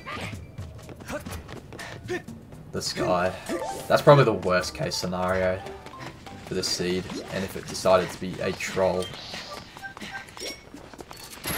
Now, normally you're supposed to go around and do a little puzzle there, but not a puzzle, but like a bit of platforming, but we can skip that with an endgame item being the claw shots. I could have grabbed this dig spot on the way up, because we did dig spot RBM, we skipped the fourth dig spot, which is just to the left up there. Probably could have saved a little bit of time. Not a big deal. How are we looking at time? I'm not personally tracking time, so.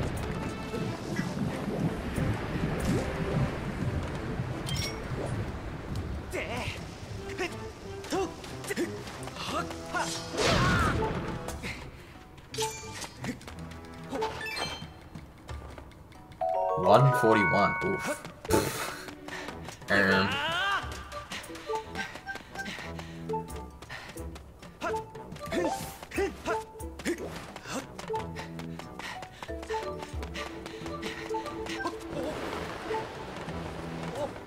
Going strong. Yeah, it depends.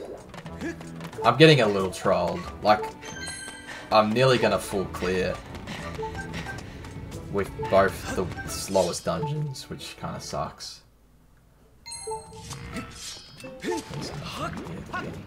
There used to be chests here initially, but they got moved to Boko Base since they were originally in Boko Base, and it wasn't until like 2 years into Rando's development that Boko Base actually got added.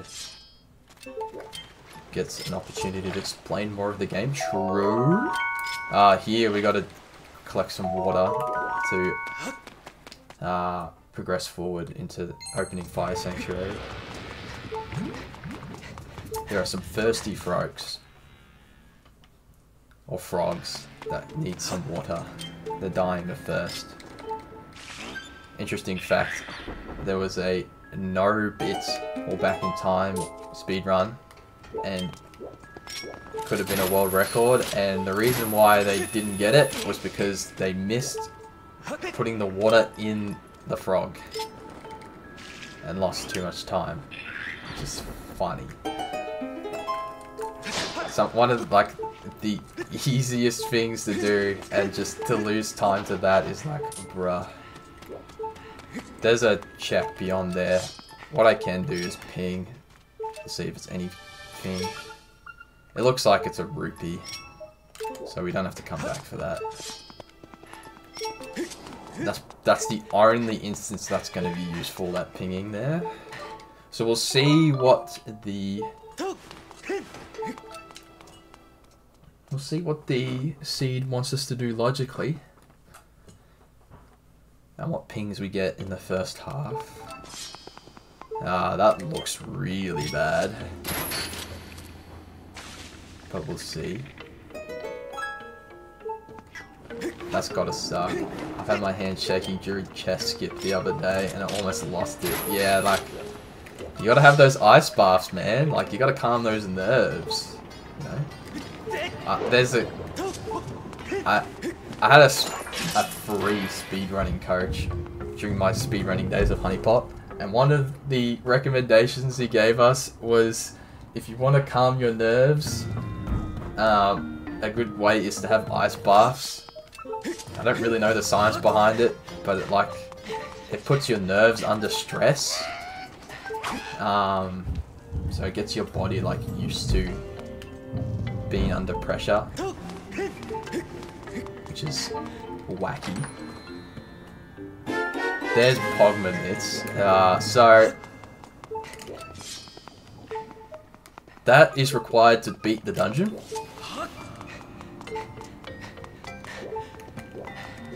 Sounds... I'm going to leave the dungeon real quick.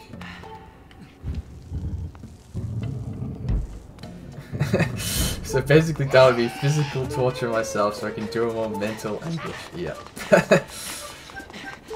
Pretty much. I'm gonna gamble that pacmanpowerghosts are leading to a required item in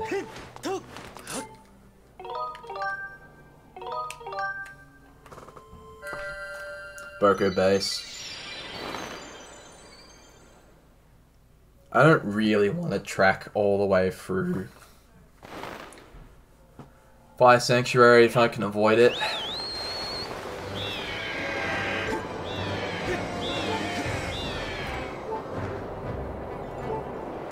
It doesn't really matter which way I go about this.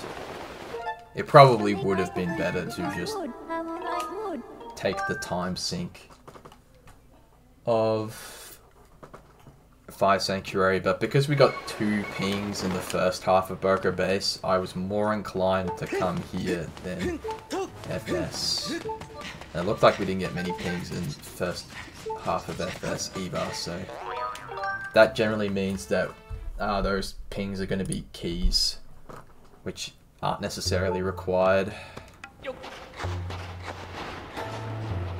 Never played Zelda. This is probably the most controversial game in the 3D Zelda lineup. It's the most hated because of its motion controls, but aspect of the game is really fun.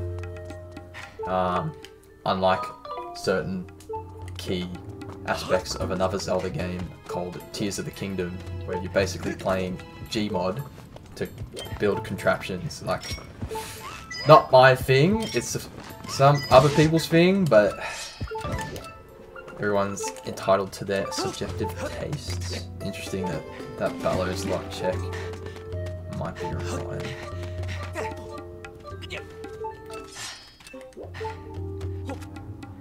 Play one Zelda game yourself, Marty.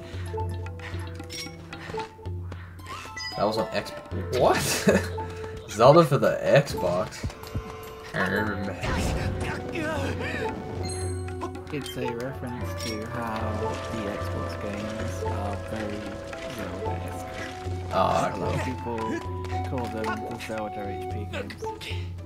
Oh! Yeah, that makes sense because of the dungeon-based structure, I assume. Yeah. one perk of getting the true Master Sword is that Skyward strikes are instant. You can save a bit of time when pulling out the bow. Alright, what's in here? Alright, crystals. There's still crystals in the pool, so there's a chance that there is also nothing here. But we will see. There's still this ping. And there's potentially some pings up there. But we won't find out until we enter Volcano Summit again.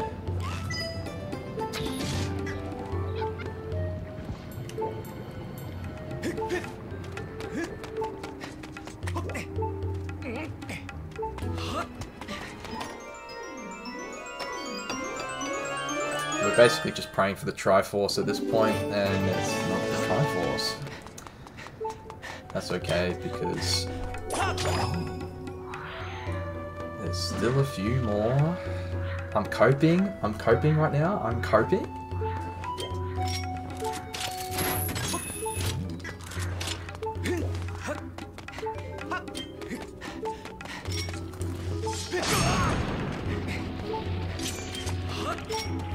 Hard copium.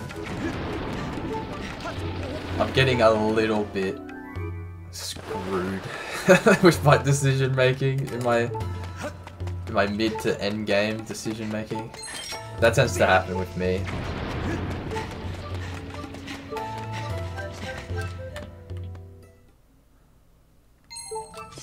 Oh, there's a ping. These just are nothing. We're gonna quickly check the fire dragon since we're required to initiate the fire dragon to get a check that isn't in a chest. And it also resets Broker Base back to Volcano Summit's layer, so we need to do that to get back to FS. I'm really hoping it's a Triforce and I just get an early boss key.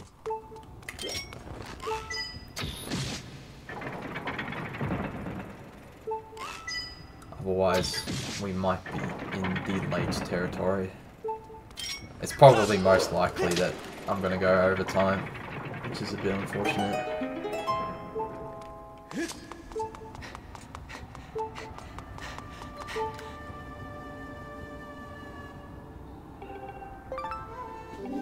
That was kind of expected to be nothing, so that's okay.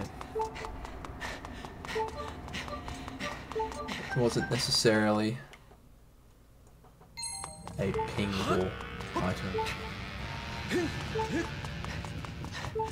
There was a hint. I didn't have to go this way, but there's a hint that can happen. It's about this second Mogma in FS. I didn't get that hint, so I don't really have information in regards to FS other than the first half.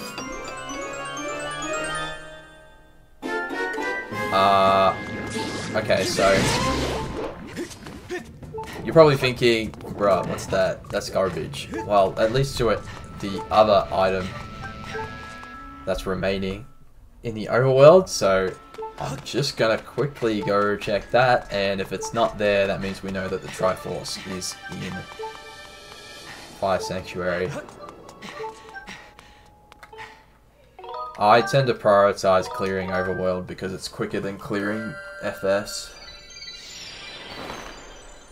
Though in this instance, it could be argued that clearing the dungeon could be better because of the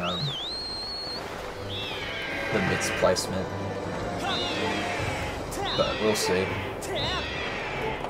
Depending on the boss key location and the Triforce location will determine my routing for FS, and it's very flexible.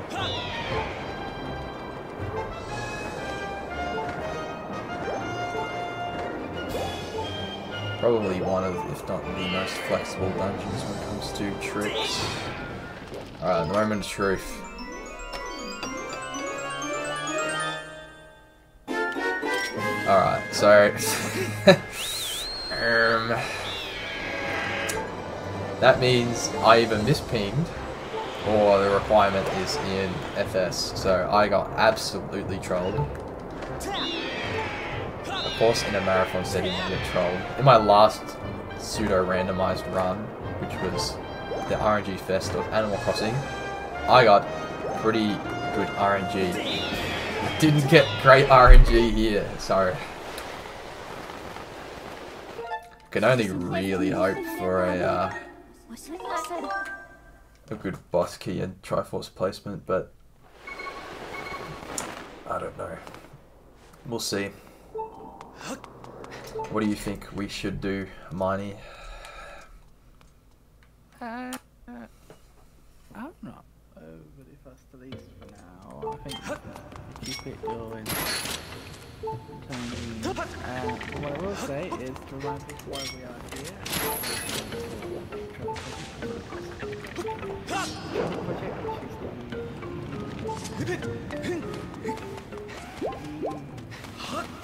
Leading suicide prevention and crisis intervention organisation for LGBTQ young people. They work to save the young lives by providing support and quiet. I'll fix that. They work to save young lives by providing support through great and confidential suicide prevention and crisis intervention programs on platforms where young people spend their time. They offer support through a 24/7 phone hotline, chat, text, and through their purpose-built forum site, Space. Education, engaging advocacy, and develop research. They're a wonderful charity, and we have supported them ever since 2021, and we are, as a community, proud to do so. We'll be, like I say, we're supporting them. Also, we're currently at $670 total raised, and remind you what that means. Earlier on, you decided what language skillets and media run should be included in. Also, you've now made it so that V8 will have to write half an hour of Pokemon white chest of chest.com. So I'm sure V8 is going to be very happy about that. But what's probably the most important goal we're sort of aiming for this event is to raise about another $360. Which might seem like a really random number, but if we raise, I believe it's $1,036.85 this event, we would have raised a grand total of $10,000 across all Pottergone events from way back in February 2014 up to now. If you can, please do drop a donation. It would mean a lot to not only the Travel Project, but to us as an organisation. $10,000 from the community is incredibly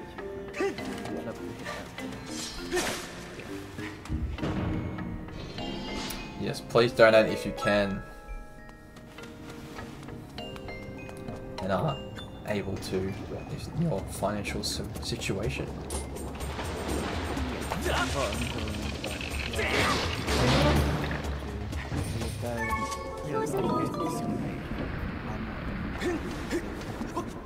I myself would like to donate, but I am in that situation, so I get it. And also, no donation is a small donation. Every penny, every cent counts.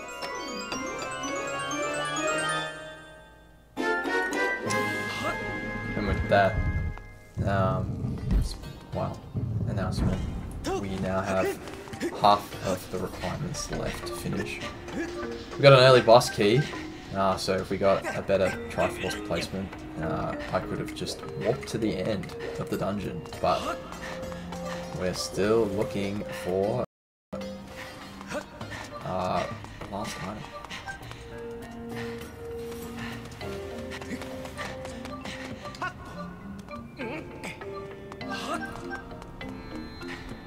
I really despise seeds that have an item required in Fire Sanctuary. As I've mentioned a lot, it's a bit of a time sink, so having to gamble coming here early for a required item or in the late game is just, it boils my blood.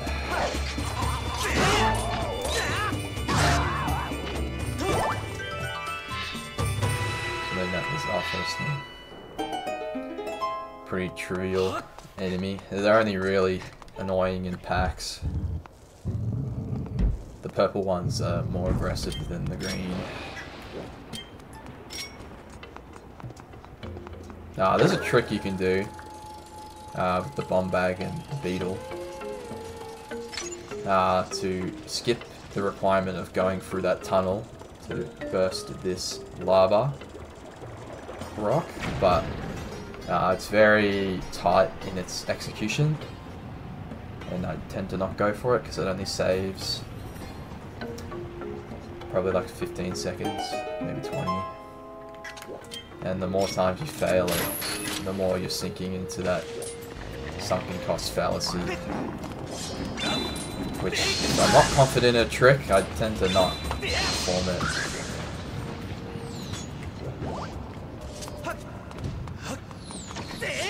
Quickly check. Yes, there's a ping in here. There it is. There's some pings in the water pod room. So that ping in this area here is a key, because we're required to progress through the dungeon. We need a small key, so this has to be a small key. One of the things of logic reading. That's the small key. If you have a tracker, which I highly recommend if you were going to try this game out, and the randomizer, we have web trackers and programs with Emo Tracker if you're aware of what those are. They're also readily available and easily accessible through the randomizer Discord if you were ever interested. Just all you would need to do is look up Skyward Sword Rando and you'll get a link to information regarding this game / randomizer.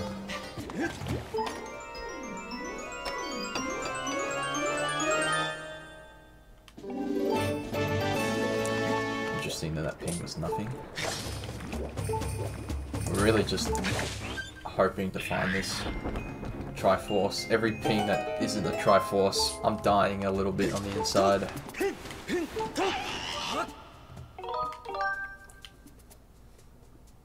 Just save here for if for some reason I don't have a good execution here. There's two like lava hands here, and there's a way to get both of them with the same water pod. So I'll try and go for that. It just saves coming back up where I'm at the moment. A little bit of time. Yeah, did not get it. You kind of have to angle it a certain way, and the hands have to kind of be aligned in like a straight way, or like just kind of either like straight or surrounding you in like a circle pattern, if that makes sense. You can skip this cutscene as well by calling for fire, but I did not click fire in time.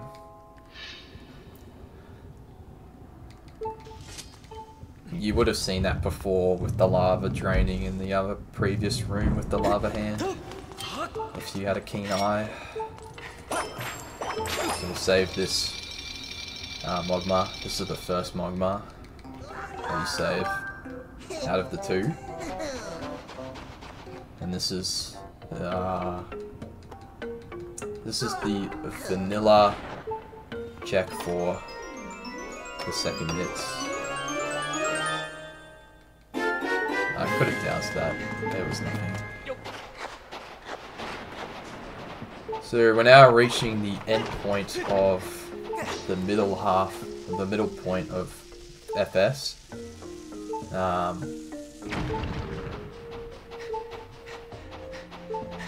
Good morning, Dr. Party. Optimally, we'll be pinging for that shit. Okay, interesting. So, at a bit of an interesting point here.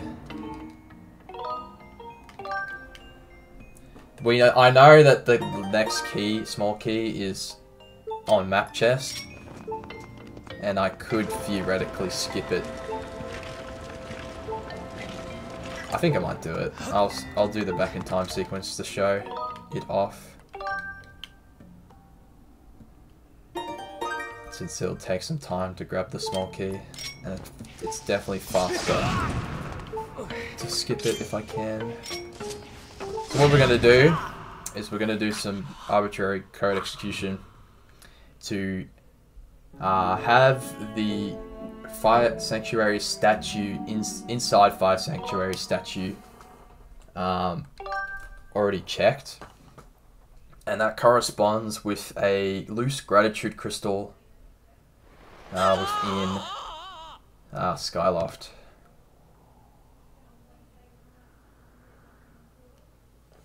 My brain just wanted to go, yes. Because Ace or arbitrary code execution, I don't understand it one bit. Like, I look at what they do in 1GBC and I'm like, what the heck?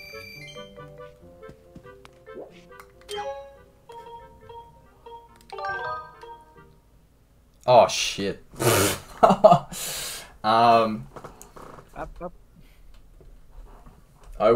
just crashed my Wii. Money in the sweater. Oh dear. Yeah. So what happened there was I was supposed to press no instead of yes, and I've now crashed my Wii. That's a bit unfortunate. I can just reload the save. I probably won't go for that trick again then, if that's the case. I don't know what you want to do.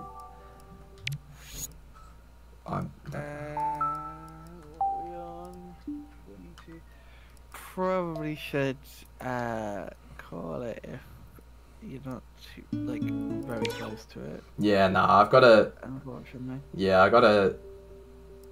like, over 10 minutes of time commitment, so unfortunately, yeah. Yeah, I think that's probably gonna have to call it there, but it's still been a really great showcase of the run.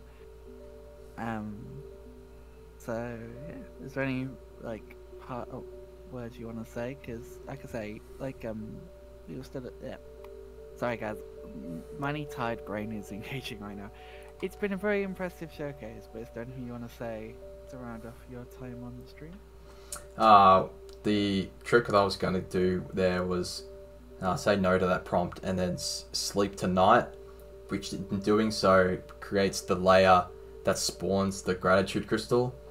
So the only reason I was actually on that menu was to make it so I could go to the earlier layer. Otherwise, I wouldn't be able to spawn the gratitude crystal, which, because I said yes, I've got to the scenario that I'm in right now. Otherwise, I would have just started my run file straight after sleeping tonight, collected the gratitude crystal, and then it would have registered in game because I was in Fire Sanctuary. It's associated, that flag on Skyloft is associated with the same flag as touching the statue in FS, and then I would have just warped to the back half of FS, which had three checks and the 2 checks from the boss, so it wasn't too far off finishing and then doing the endgame gauntlet, which takes 4 minutes or whatever. But yeah, I don't really have much else to say other than thanks for having me on, and hope that all goes well for the rest of the marathon. Thank you very much, and thank you for submitting and for running for us, bringing us into the early morning for us European viewers, as we see many Europeans return from the land of the sleep. I wonder what that feels like.